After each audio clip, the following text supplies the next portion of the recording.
আকাশের নিচে জমিনের উপরে আমাদের চেয়ে বড় কোনো গুনাহগার আর দ্বিতীয়টা নাই।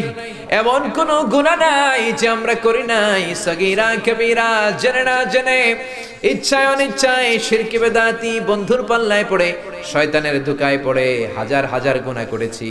তোমার দরবারে আমরা ক্ষমা চাই, তওবা করলাম, আর জীবনে গুনাহ করব না।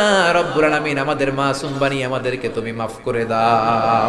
বুক ভরা আশা নিয়ে তোমার শাহী দরবারে এই গহীন রাতে তোমার পেয়ারা বান্দাদেরকে নিয়ে ভিক্ষুকের মতো, নাদানের মতো, মূর্খের মতো হাত তুললাম।